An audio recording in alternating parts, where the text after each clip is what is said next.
Tuhan Yesus, kami siap untuk mendengarkan firman-Mu. Mari Engkau berbicara kepada setiap kami.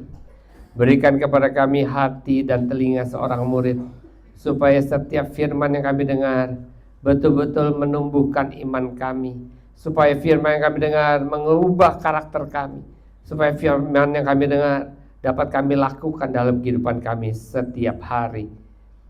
Dan kami berdoa supaya Tuhan memberikan sukacita, damai sejahtera surga memenuhi hati dan pikiran serta perasaan kami semua.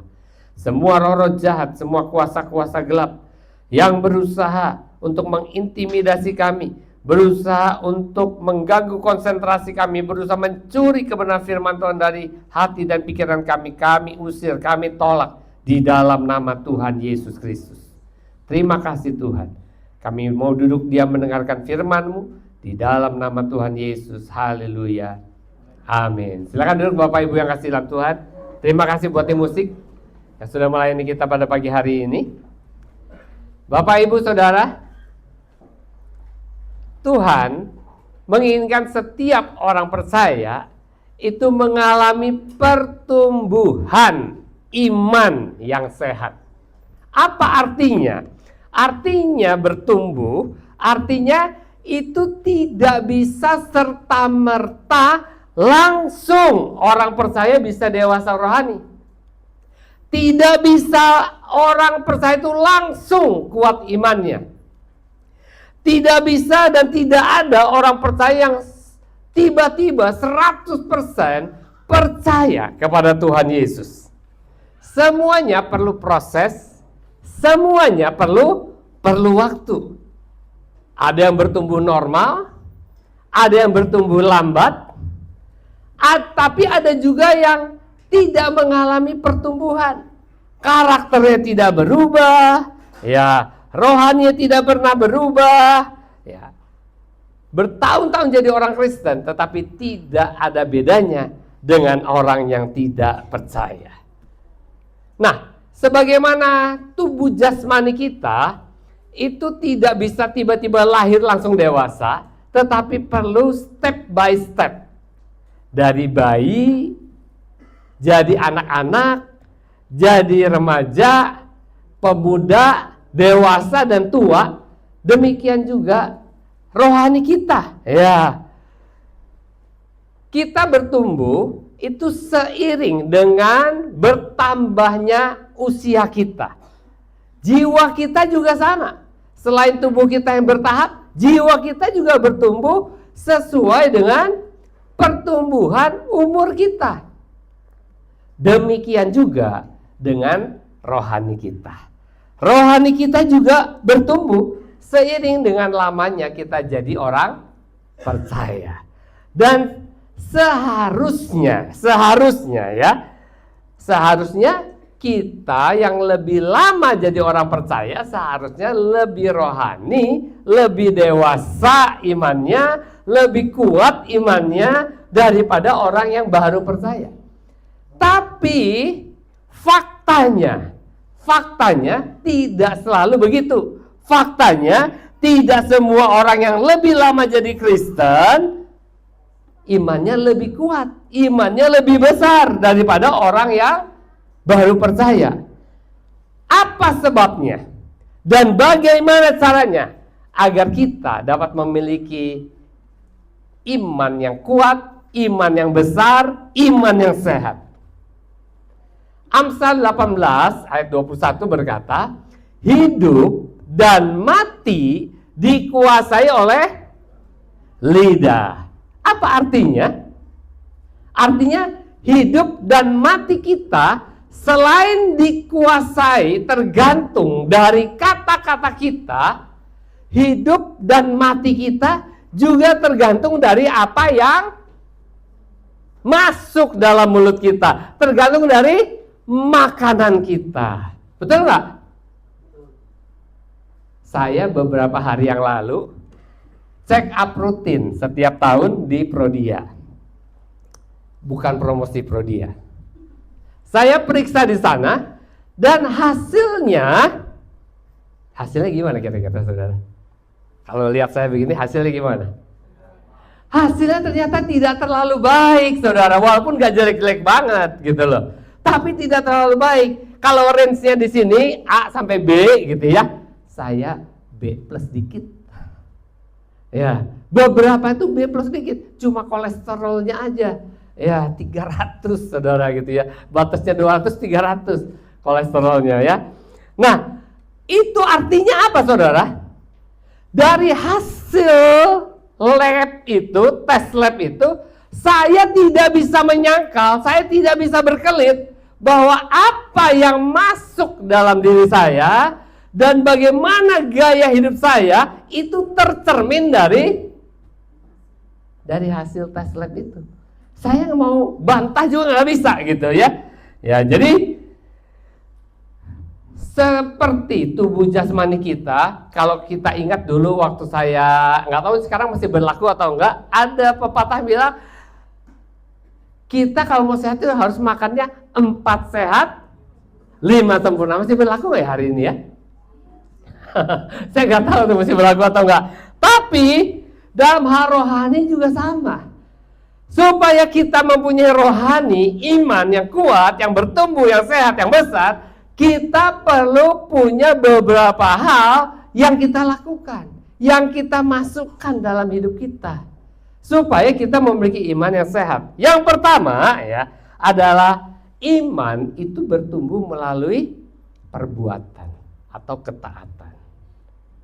Yang kedua, iman itu bertumbuh melalui komunitas.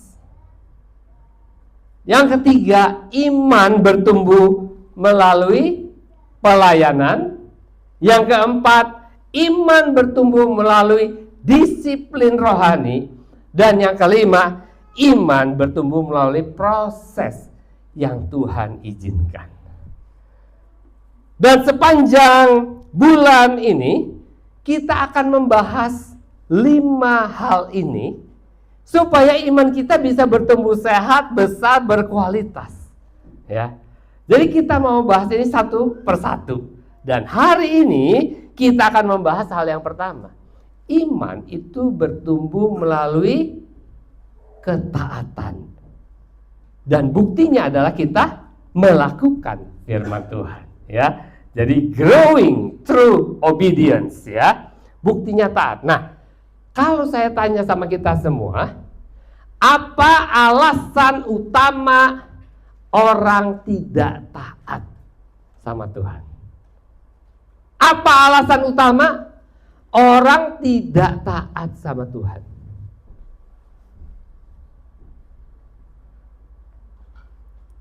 Alasan utama orang tidak taat sama Tuhan karena orang tidak percaya 100% sama Tuhan.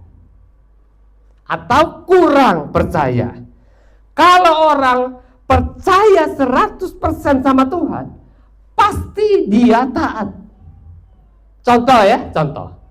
Satu hari ada seorang tukang bawa sebuah kursi panjang, taruh di sebuah mall. Dan kursi itu ditaruh satu tulisan.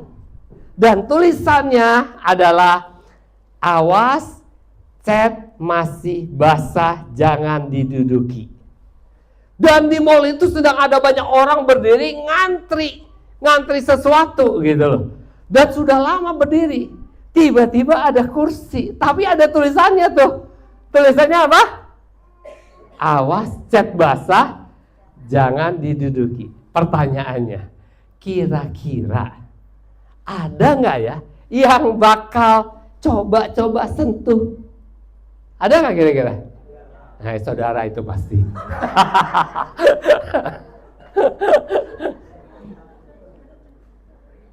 Kenapa saudara sentuh? Ada tulisannya.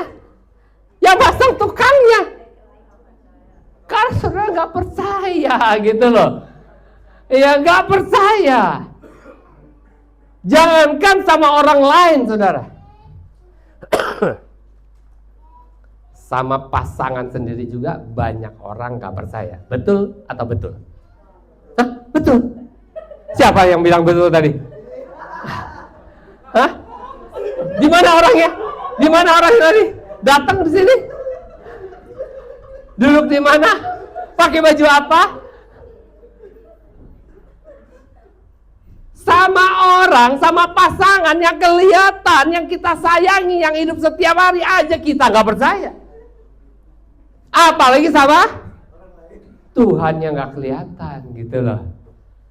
Satu hari, ini cerita benar nih. Ada satu hari, ada seorang sopir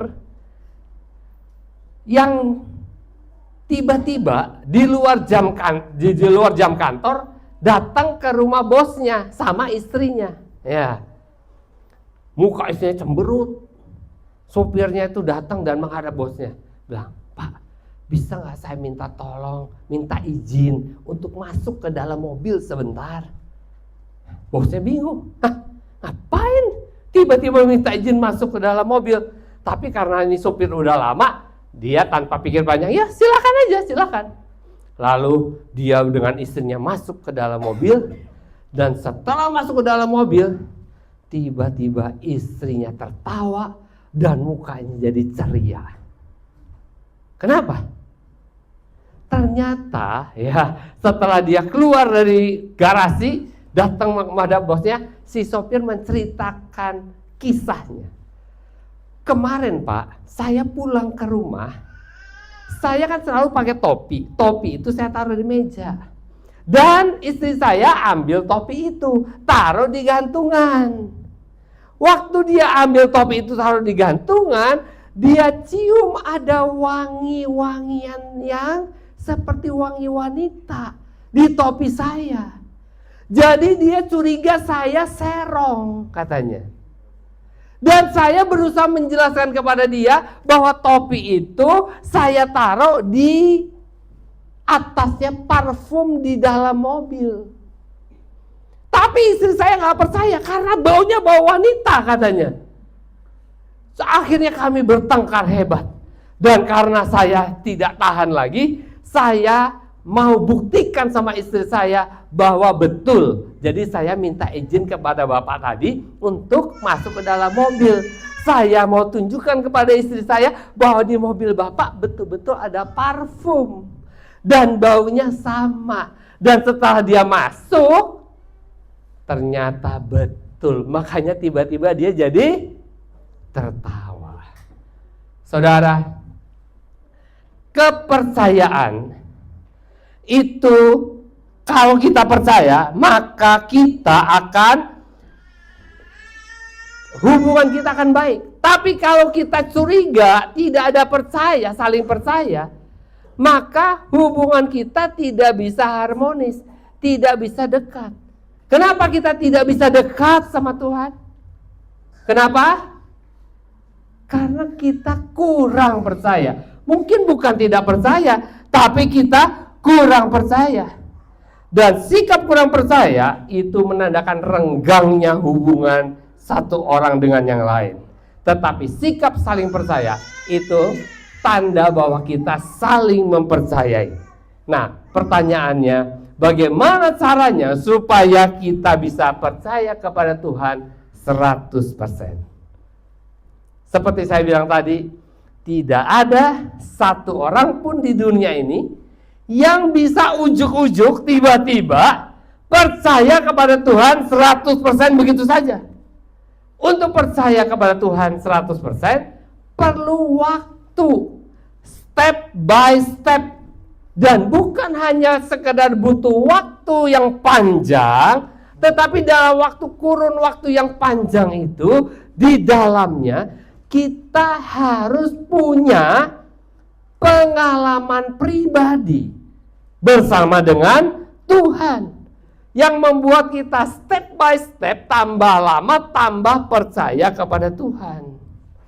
Dan akibatnya iman kita akan bertumbuh sehat, bertumbuh besar, kuat, dan berkualitas. Dan saudara, kalau saudara perhatikan, pola ini juga yang dipakai oleh para penipu untuk menipu kita, betul nggak? Penipu supaya bisa menipu kita, dia akan membangun rasa percaya kita kepada dia. Kalau kita sudah percaya, pasti kita kena tipu. Dan itu saya pernah alami. Satu hari saya pernah ditawari investasi emas. Dan orang itu mendemonstrasikan bagaimana caranya dia mendapatkan uang melalui investasi itu. Di depan mata saya. 1 kali saya diemin, 2 kali saya diemin, 3 kali saya mulai tertarik dan saya mulai tanya. Ya, dan dia mulai cerita bagaimana hidupnya, dia cerita semua. Dan karena dia sangat royal, di tempat saya buka stokis waktu itu, akhirnya saya jadi mulai percaya. Dan akhirnya saya bergabung dan saya ngomong sama istri saya, ini benar nggak ya? Kok gampang banget ya? Istri saya bilang, iya, hati-hatilah kalau ikut dikit-dikit aja. Ya, oke, kita coba dikit aja, coba berhasil, tambah banyak, tambah banyak. Orang yang bilang kalau mau tambah banyak Pak, ajak orang Pak. Wah iya ya, ajak orang tambah lama tambah banyak. Orangnya udah banyak nih. Dia bilang Pak, masih ragu-ragu nggak? Enggak, udah terbukti, udah dapat banyak nih. Ya, lagi ada promo Pak, lagi ada promo.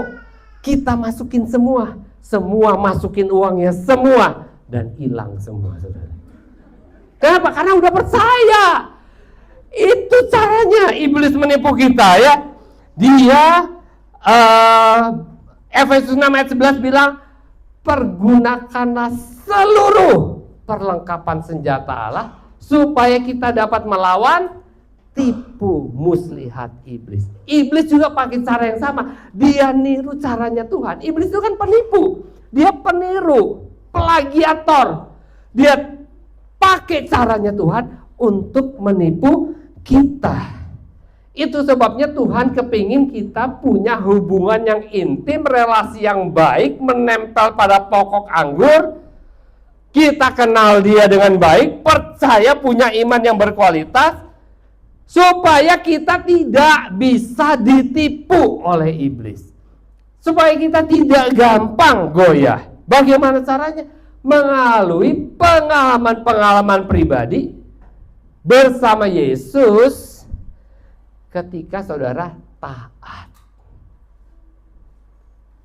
Waktu saya masih bekerja di Sinarmas, kami waktu itu memulai program ISO 9000.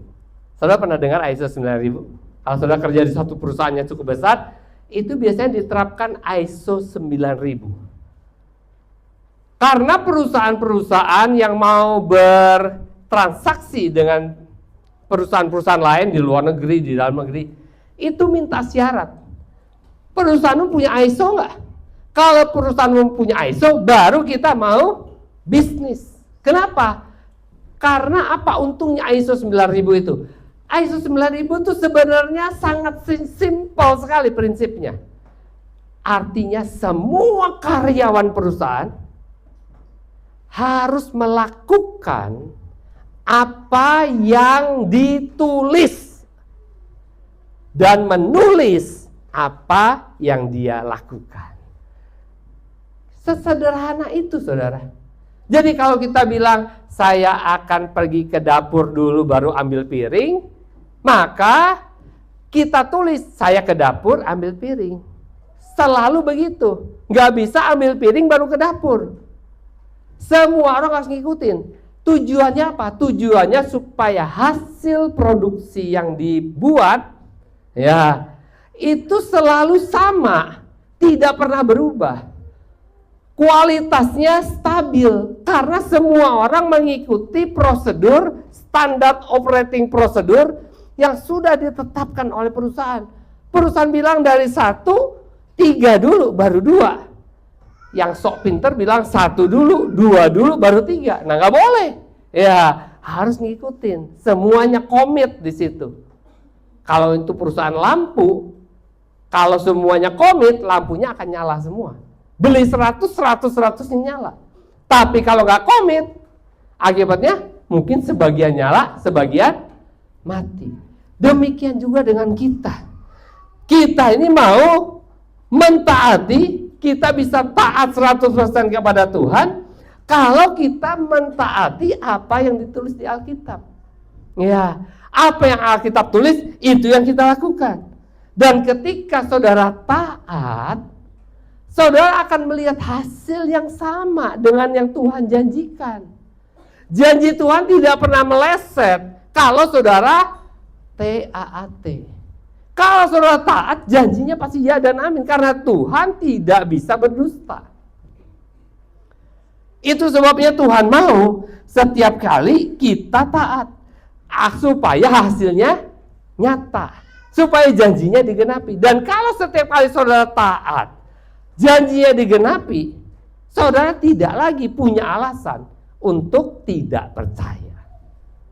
Saudara akan selalu percaya kepada firman Tuhan. Sehingga akhirnya step by step, kepercayaan saudara kepada Tuhan semakin besar, iman saudara semakin kuat dan besar, dan akhirnya saudara bisa percaya 100%. Tapi tidak semua orang percaya Yesus otomatis imannya bertumbuh. Banyak orang Kristen yang mengatakan dirinya percaya kepada Tuhan Yesus, tetapi pertumbuhan imannya seperti sinyal WiFi yang di Indonesia. Sinyal WiFi di Indonesia gimana?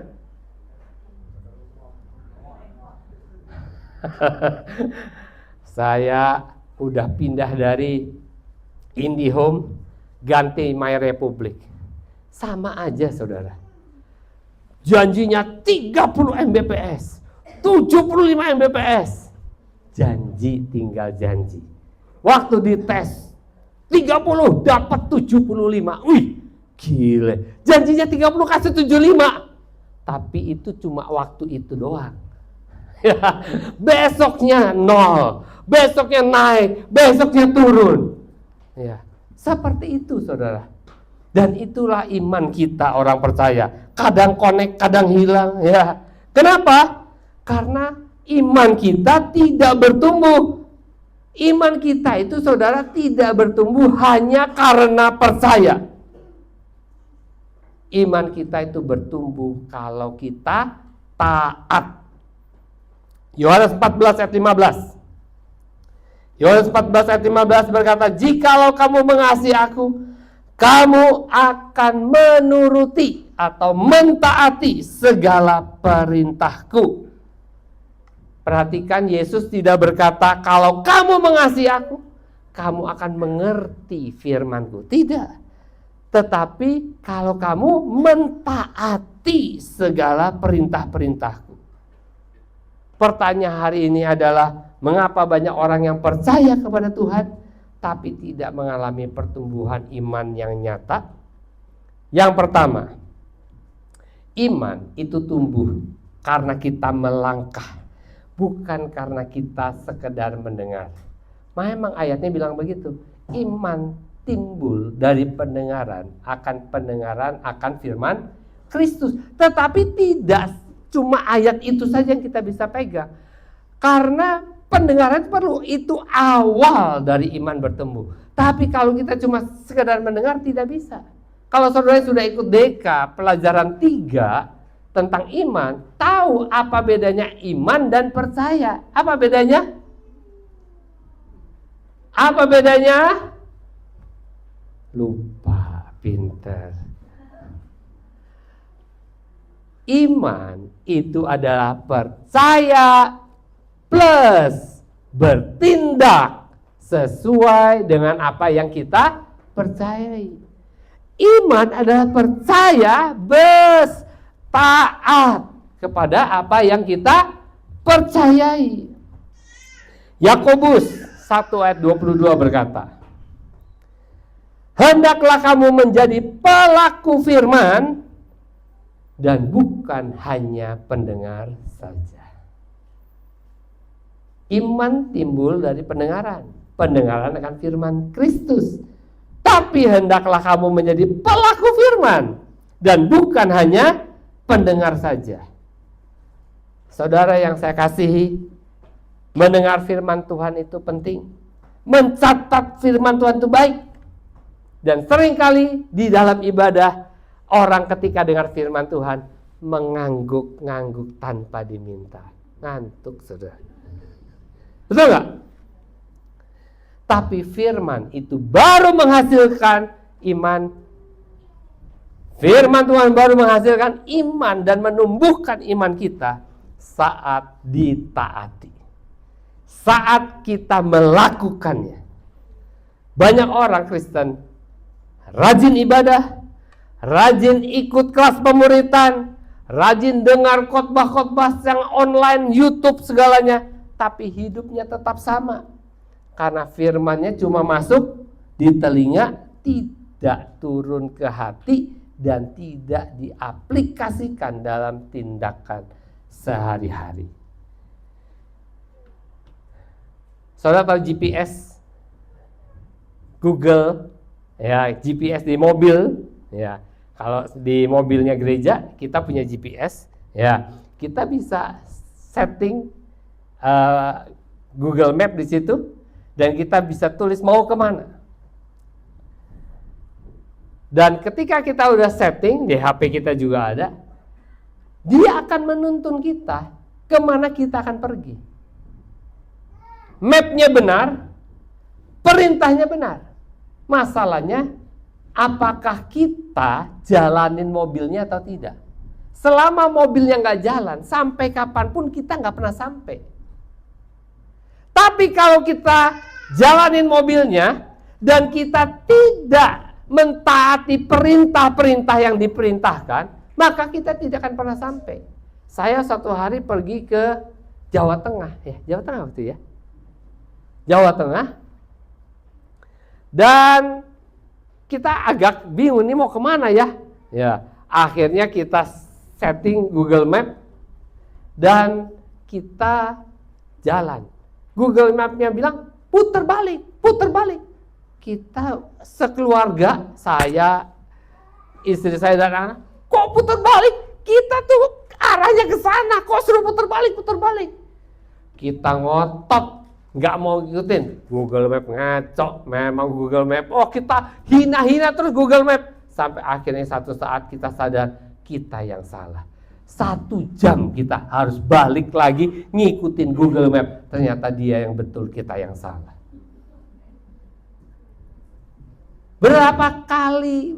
Berapa sering kita juga begitu. Kita dengar firman Tuhan, kita bilang kita lebih benar. Makanya kita tidak taat. Kita tidak percaya firman Tuhan benar. Kita lebih percaya sama logika kita. Kita lebih percaya sama akal kita. Ya. Pernah nggak saudara gitu? Nggak ada yang ngaku. Firman apa yang sudah lama saudara dengar, tapi belum saudara lakukan. Saya mau beritahu kepada saudara bahwa ketaatan kepada firman Tuhan tidak harus selalu masuk akal. Ketaatan kepada firman Tuhan tidak selalu harus masuk akal. Karena kita punya Tuhan yang supranatural, yang di luar akal, yang seringkali menuntut kita untuk taat walaupun sulit untuk dipercaya. Kalau saudara ingat ceritanya Petrus dan kawan-kawan yang sedang pergi cari ikan. Mereka itu nelayan-nelayan profesional. Dari lahir udah jadi nelayan. Mereka cari ikan di Danau Galilea yang banyak ikannya. Cari ikan bukan di pasar, di Danau Galilea. Mereka pakai jala, bukan pakai pacul, bukan pakai cangkul. Dan mereka carinya pada waktu yang tepat, malam hari, tidak siang bolong. Dan mereka punya pengalaman yang tidak sebentar. Tapi satu hari itu mereka tidak dapat ikan sama sekali. Dan waktu mereka sedang dalam perjalanan pulang, tiba-tiba Yesus dari pinggir danau bilang, "Kamu dapat berapa ikan?" "Enggak dapat, Guru."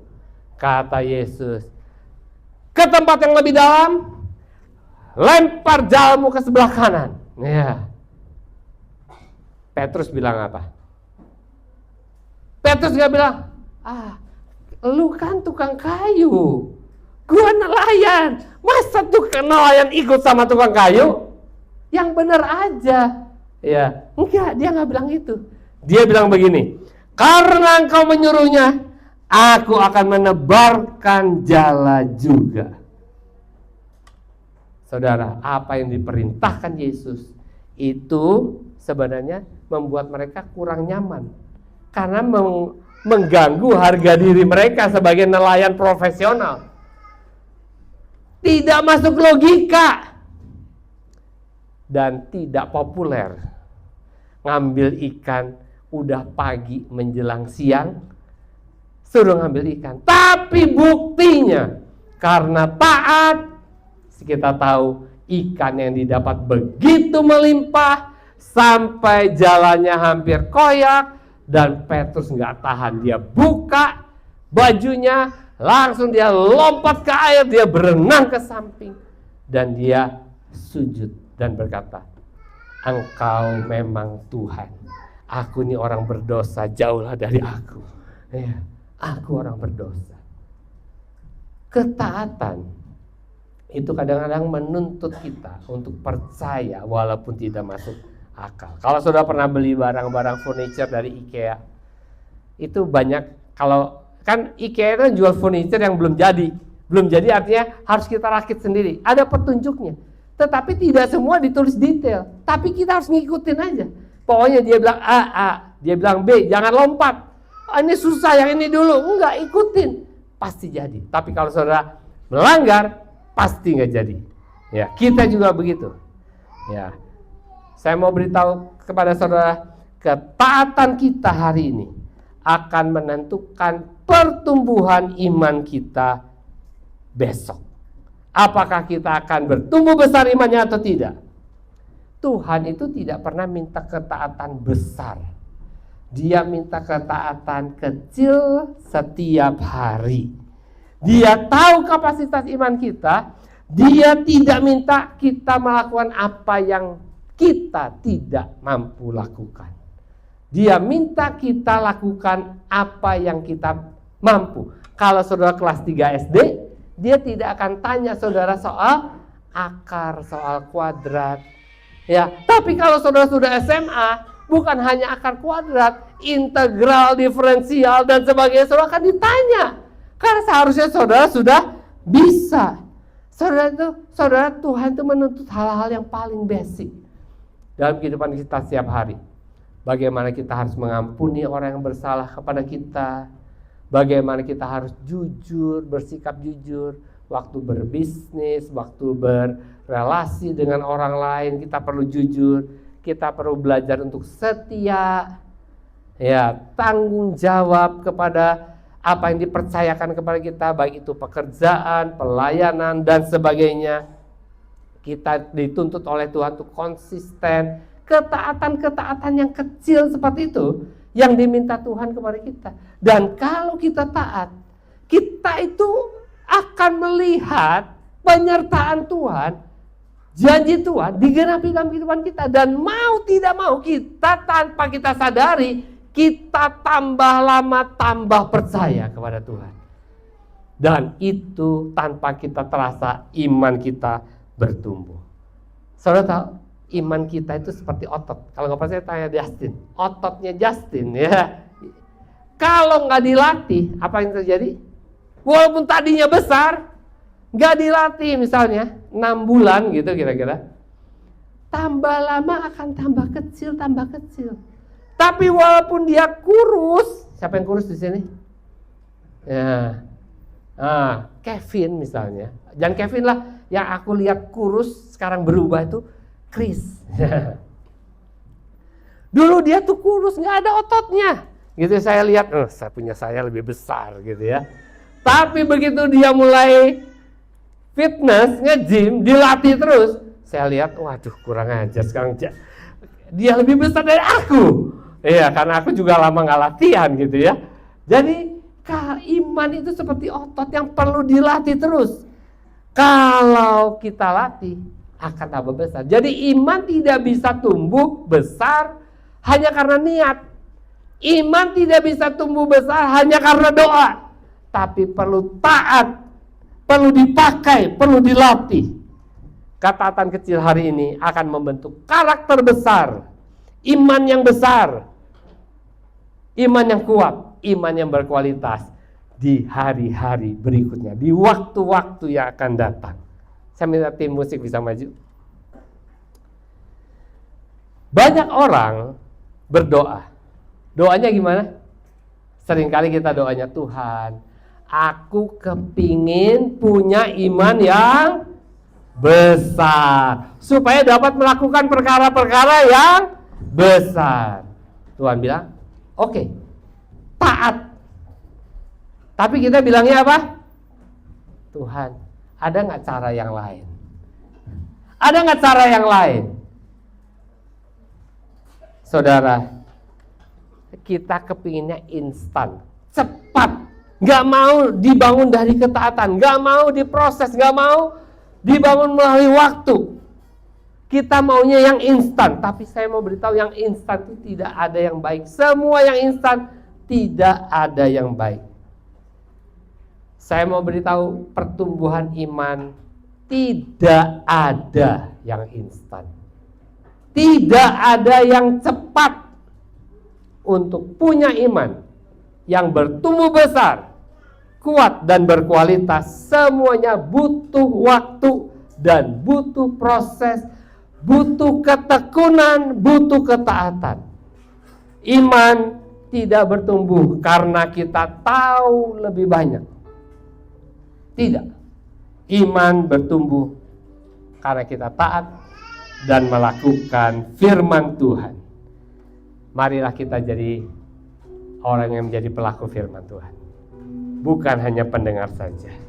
Dan kalau kita lakukan firman Tuhan, mentaatinya, tanpa kita sadari, kita sudah menjadi orang-orang yang dewasa rohani, imannya besar, dapat lakukan perkara-perkara yang besar. Amin.